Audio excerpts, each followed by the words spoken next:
3 go কওক প্ৰবীণ কলিতা দাস আৰু সমীক্ষা সম্পাদক ডাঙৰীয়া আমাৰ দিগন্ত শইকীয়া বাগজনা প্ৰমুখ্যে আমাৰ অতি দূৰ দূৰণিৰ পৰা আহি আমাৰ ঢেকীয়াখোৱা বৰনামঘৰৰ পৰ্যটক ভৱনত কালিৰ পৰা কষ্ট ত্যাগ স্বীকাৰ কৰি অশেষ মানে দুখ স্বীকাৰ কৰি আহিবলগীয়া আমি তেখেতলোকক আমাৰ ফালৰ পৰা অশেষ ধন্যবাদ জনাইছোঁ আৰু আজিও তেখেতলোকে বহু কষ্ট কৰি আমাৰ মাজত থাকিব আমি তাৰ বাবে আমাৰ তেখেতলোকক আমি শুভকামনা জনাইছোঁ আৰু ধন্যবাদো জনাইছোঁ। আমি আজি এই সাহিত্য অসমীয়া সাহিত্য সুবাস গোটৰ দ্বিবাৰ্ষিক প্ৰথম বৰ্ষপূৰ্তি অনুষ্ঠানটো অনুষ্ঠিত কৰিবলৈ লৈছে। এই অনুষ্ঠানটি দিবাংগ লোকৰ দ্বাৰা গঠিত।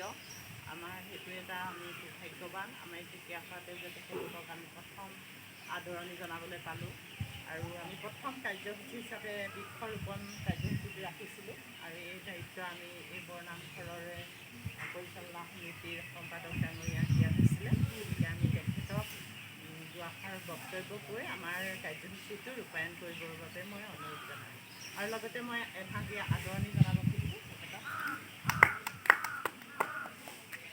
আৰু আমাৰ সভাপতিদেৱো আছে, আমি তেখেতক আদৰণি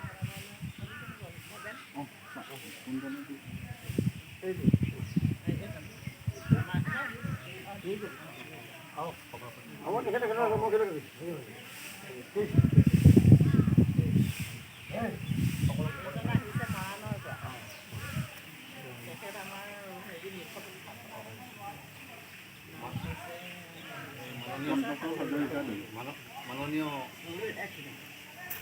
অসমীয়া সাহিত্য সুবাস মঞ্চ মাননীয় সন্মানীয় সভাপতি সম্পাদক আৰু সদস্যবৃন্দ, আমাৰ বৰনামঘৰ পৰিচালনা সমিতি সভাপতি, কৃষ্টি সমিতি সভাপতি মহোদয় কৰি মই সকলোকে আমাৰ পৰিচালনা সমিতিৰ ফালৰ পৰা আন্তৰিক শুভেচ্ছা জনাইছোঁ। আজি এই বৃক্ষৰোপণৰ কাৰ্যসূচী মন্ত্ৰীলে বৃক্ষ এজোপা গছ তোলাটো এক মহান ডাঙৰ দীঘল কৰি তুলি তোলাটো মহান কাম।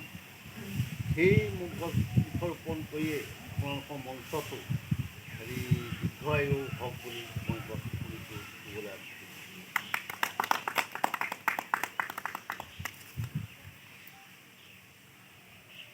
আশীৰ্বাদ এভাগ দি দিয়ক।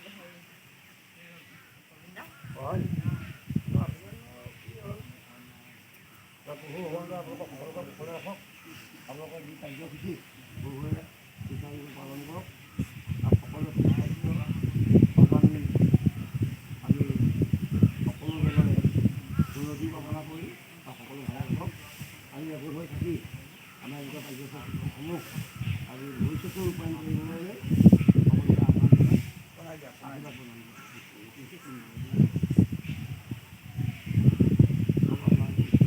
ইয়াত বন্ধ কৰিব লাগিব।